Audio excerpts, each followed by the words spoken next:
Alrighty.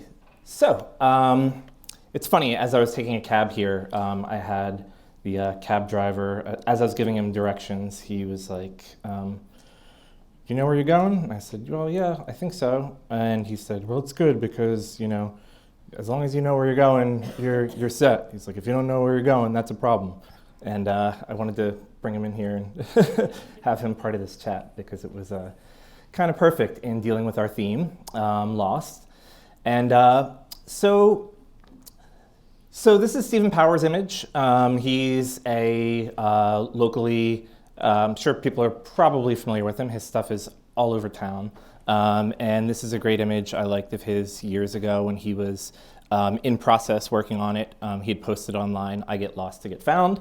And there's like the final product that he had posted not that long ago. And I think it resonates and kind of, I've thought about this whole theme of lost and finding things and throughout, sort of exploring what I do and ways of maybe talking about it that hopefully you can think about in things that you do. So without thinking about it too hard, show of hands, lost, who immediately hears it and thinks it's a good thing? Couple. Who hears lost and thinks it's a bad thing? A couple more. I think I'm someone, when I first did it, I was like, oh wow, lost, It sounds, kind of has a lot of bad associations. There's many different ways to think about the word. Like everything, it's a personal construct. We all have our own personal histories with it, our own ways of thinking about it. And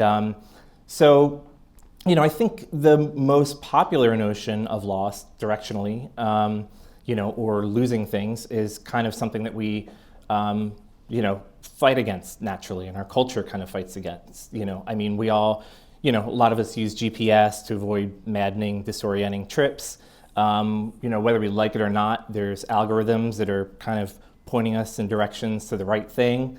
And theoretically, less moments are lost. There's, this democratization of being a media maker. We're all now photographers and videographers with our telephones. Who knew that would be something we'd be doing, about 30 years ago. So, theoretically, with things in everyone's hands now, we're capturing a whole lot more. There's less that's kind of lost. But there's, of course, a multiplicity of ways of thinking about being lost, and ways that we can think about it being good or bad, or kind of being part of a creative process, or just something we should kind of ruminate on, in anything that we're doing or sort of working with. So music has always been a thread throughout my life. I'm not a stellar musician, but I try. But I've always been a music listener. I've always been somebody that's consuming it. And so immediately with the theme, my head did all sorts of music free association. So one of them was Arthur Russell, avant pop musician, who's a fave of mine, and he has all these tunes that have recently been unearthed in the past 20 years or so. And so A Little Lost, is one, common one we hear in song. Lack of direction and meaning because of the loss of a loved one. So he's lost his love.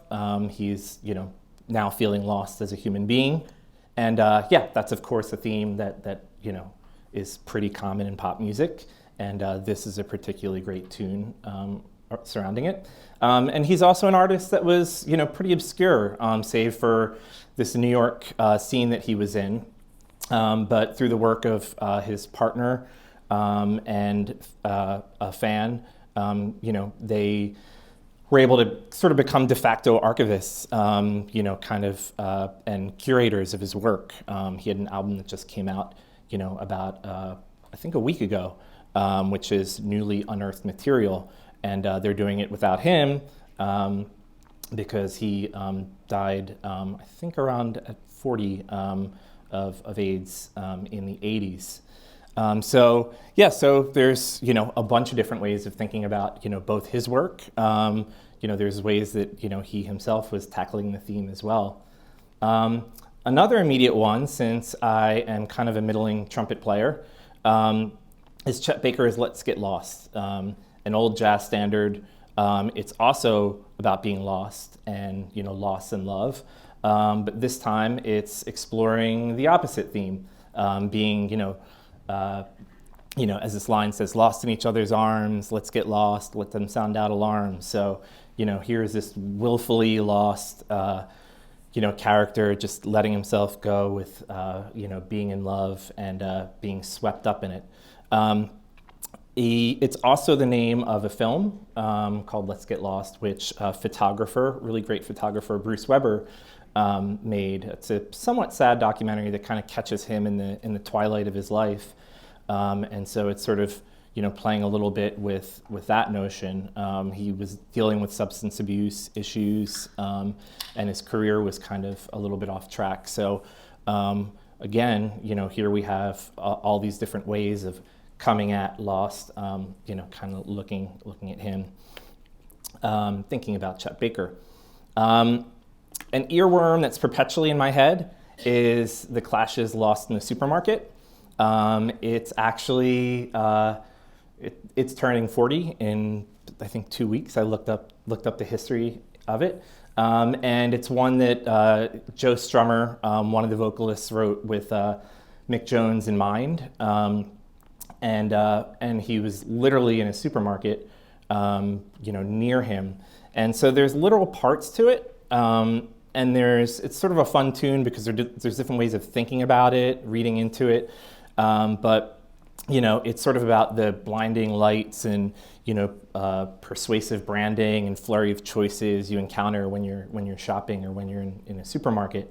It really feels like a prescient tune since I feel like, we have even more noise in our lives. And we can feel more overwhelmed by these forces, that are here in the supermarket in this day and age, especially, in the supermarket of the internet that we all find ourselves in for too many hours a day. It's a theme that I, even tackled, and there's a, band I play in, Callow Hill, and, I'd written a song tackling this sort of malaise and adrift and lost feeling from being on the internet too long and sort of feeling disconnected from people, which I loosely tied into being out at sea rather than a supermarket. So, all these notions are things that, all these notions of place, preservation, direction, have ended up something I've considered in almost every professional and creative endeavor of mine. And I don't think, even though I have jobs that seem, straightforward in that way, I think it's something that, is not really that unique to me. But just by means of introduction here, I'll give you a little bit of background to my direction. So I started my whole thing, so to speak, incredibly close to here, as evidenced by this old map. This is from a site called Philly Geohistory, which is a really great source to see different maps layered over time. There I go, JRP, 11/19/1979. I just turned 40 a couple days ago. There's 1904 Forrestal Street, where I grew up, and it's actually not that far from here. You could see the Navy stuff in the bottom. That's the Naval Hospital, which is now the Eagles playing field. Hop, skip, and a jump away from here. And I attended kindergarten through 12th grade in public school in the city, went to Temple in 1997, expecting to transfer after a year, which, didn't quite pan out the way I thought. I wanted to transfer because I was a 17-year-old who really had no idea what I was going to do in life. Anyone who's had that feeling, it's pretty overwhelming. You're immediately supposed to, find some direction, major in something and point in it, and and make that your life. I ended up, thinking that I was going to maybe, pursue journalism, maybe psychology, maybe music. I wound up being there forever as an undeclared major. I had an alphabet soup of W's, I's, and strange letters that are all outside of the A through F spectrum. So I kind of didn't know what was going on, but had been kind of like working slowly, with various nonprofits in the city, food service jobs, just sort of everything, and kind of just meeting people and kind of letting things kind of, go the way they would go, because I sort of had no other idea of how, what direction I was going in. I wound up double majoring in film and media arts and geography and urban studies, as they wound up basically the classes I was taking the most, because they were of interest to me. And so it's where I started thinking a little bit about, place and documenting place and experiences of place, and without really knowing it. I only found out about archives when I wandered in there as a researcher at 17. Somebody in the dorm had told me there's this cool spot with all of these photos in the basement of Philadelphia, and you could just walk down there and anyone could just check them out and look at them. So I was completely enamored with this and just went down there and picked some things. So I've been working, archives. I unexpectedly, it's a longer story, wound up making it my career after working there as a student worker, a temp, and then becoming an archivist. So archives all have, different collecting specialties. There's corporate archives, there's, kind of archives that people make themselves, there's archives, there's more archives than you think, and you see archival media every day. You already saw it. You saw it in, a news clip, you saw it in the newspaper, you're seeing it in the walls right now. So, nobody has, not experienced archival material. So people think archives are kind of strange at first until you think of all the places it exists and all the practical applications of it. So different collecting specialties, and ours at Special Collections Research Center is we have the University Archives, of course, being a temple, the Philadelphia Jewish Archives, a contemporary culture collection, which is a lot of radical literature, kind of counterculture, fringe stuff. We have a science fiction book collection because a curator decided to do that and nobody else was really doing it.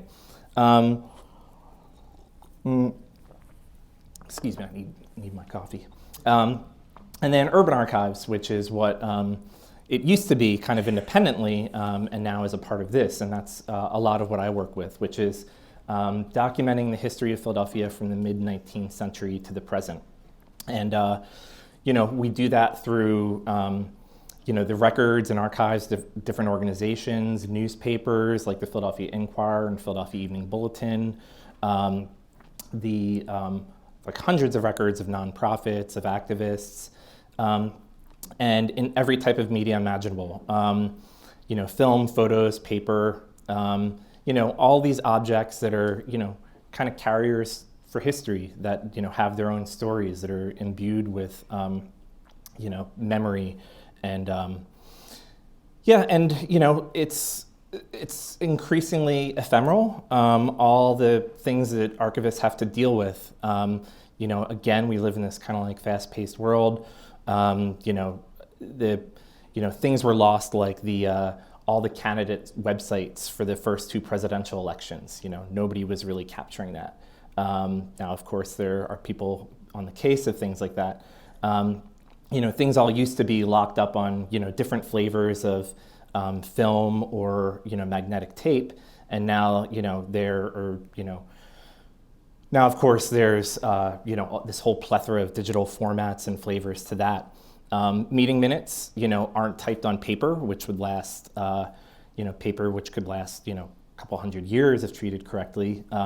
They're, in Google Docs, like the one I'm speaking from now. And, who knows, that's, how ephemeral that really is, the digital format, people managing it. And instead of letters, journals, or diaries, we all kind of present ourselves and interact on social media anymore, which has its own set of issues since they're encapsulated in these, kind of commercial platforms, which may or may not stand the test of time.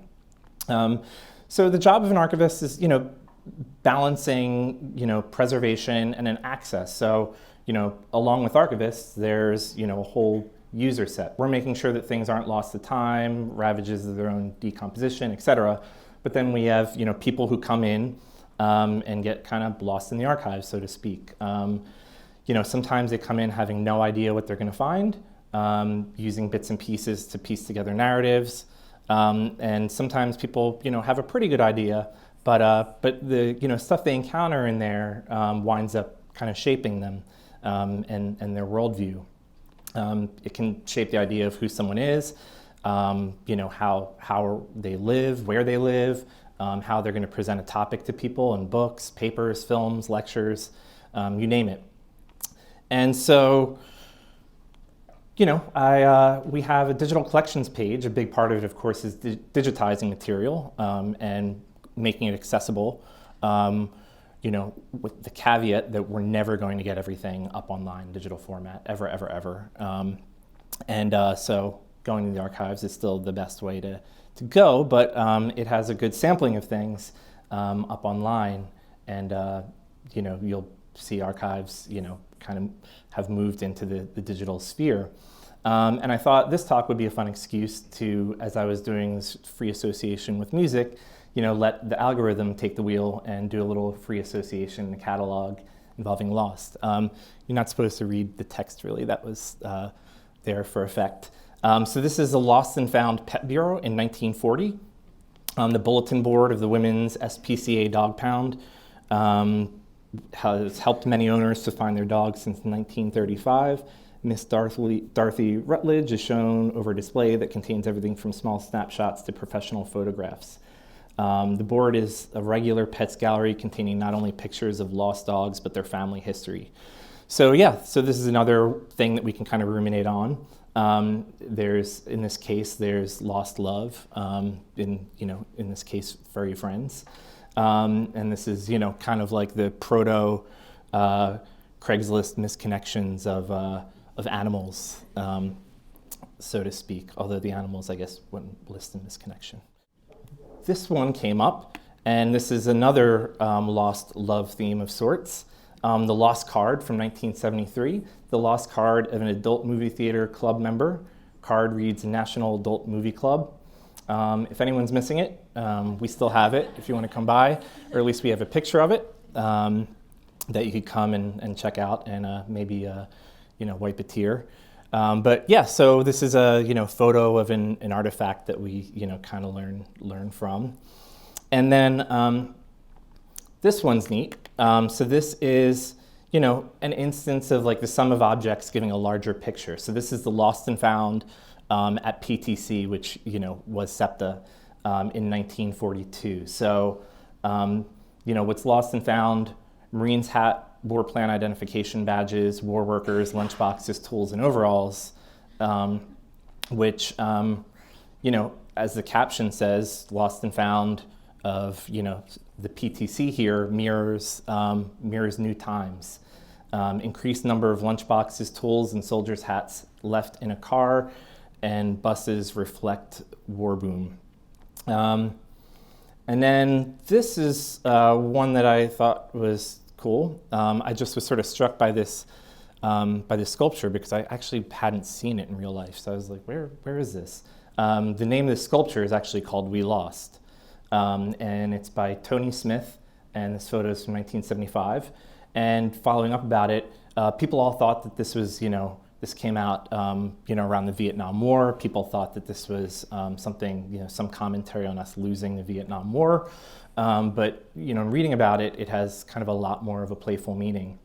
On trying to fabricate a more complex sculpture, Tony ended up kind of losing against the massive metal and wound up with this piece. And so he literally was saying, him and the other fabricator, they lost. And so this is the piece.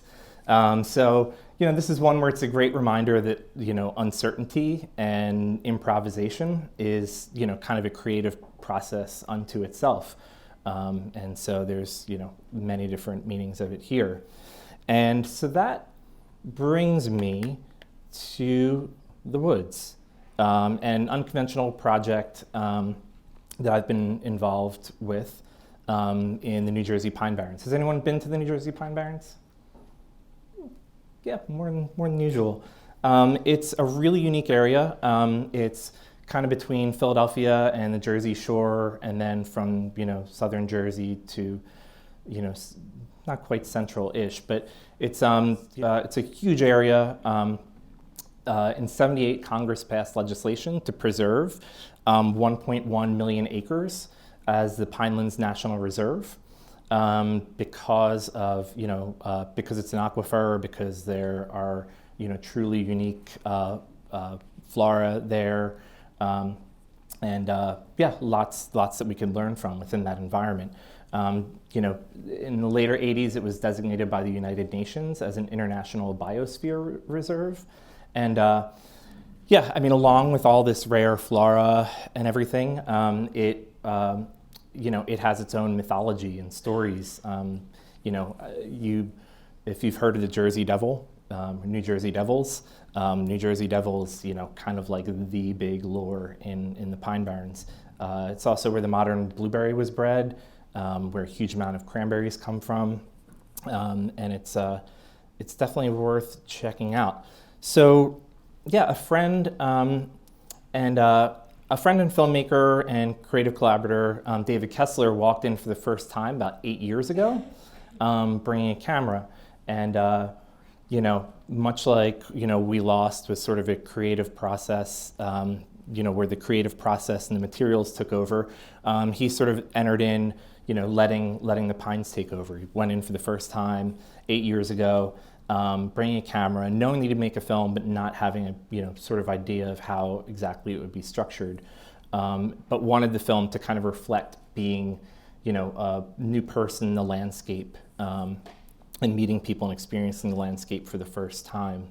I'm a musician in the group, so we've had these various edits of the film where we have semi-improvisational scores, and so we very much sort of let go and sort of let the film kind of speak to us a little bit in what we're creating. And we screened it in the Pine Barrens, and the edits always change, and our playing is never the same. And so it's been something where Lost as a creative process from Kessler on down to us has been kind of a central guiding tenet. The area is under constant threat. They've recently tried to put a natural gas pipeline through it. There's other things that are threatened within it, people's stories, people's histories, they're aging out, dying away. The way things are done there are all changing. And so, so this has been, you kind of almost think of the Pines as, I wouldn't call it an archive per se, but here it is, this preserved space, someone was kind of making sure it wasn't lost. So that people can come and get lost within it. There's the tagline for the film. And Alan, the man who's actually in it, is in these photos is actually someone who's sort of like a Sherpa or guide for someone watching. And so the viewer is sort of taken with, and you're not quite lost because you're with Alan throughout the film. But there is an element of just sort of letting the woods kind of take you where it wants to. And so, another way that I have, this all sort of really came to a head. I think a lot of what I do with music and film and stories and everything came with discovering and eventually working for Atlas Obscura, which is an organization dedicated to, kind of wonder, intrigue, through place, history, stories, articles, and it seems like most of you are familiar.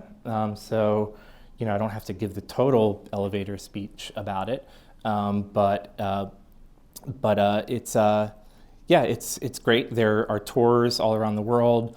I work locally, curating different things, from concerts to walking tours to screenings. And it's been kind of fun for me because, I spent my whole life in the city. Sometimes things feel a little bit too familiar. and it's been really nice to, sort of come up with new ways of kind of experiencing a place, or kind of making somebody feel, a little bit disoriented in where they are. There's also, a crowdsourced effort. So this is where we get back to, the internet and, place and how that works and what we're saving.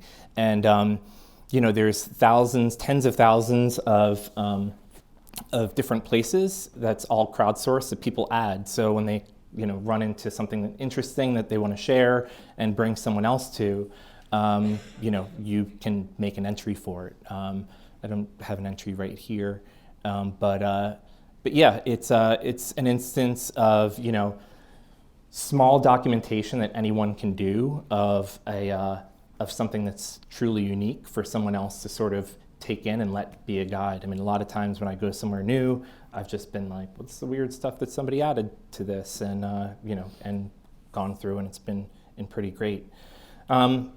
So this, and it's also really neat. I mean, although there's a robust internet platform, at its core, it's something that's trying to get you out into the real world and get you out into, real places, which I think we all need to do.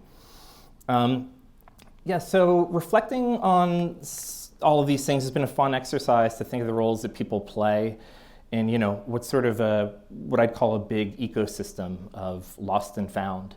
I've outlined a couple of my roles here really briefly, and I'm happy to, meet or talk to anyone about, any of these a lot further. But everyone has a role in this ecosystem, in this lost and found ecosystem.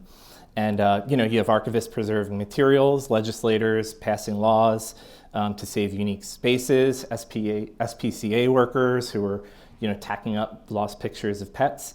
And then you have people who are, looking for their pets. You have people who, you have rare plants that are waiting to be found, tucked by cedar rivers and the pines.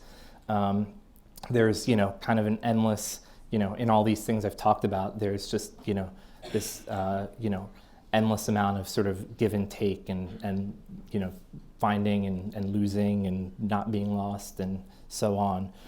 So, all of us, should consider where you are in this ecosystem and what you do. What, who or what should be kept from being lost.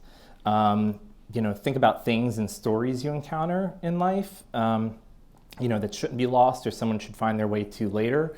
Or think about your, work, creative process, or life in general. Am I lost? Is that necessarily a bad thing? Should I be more lost? Oh God, do I need help right now?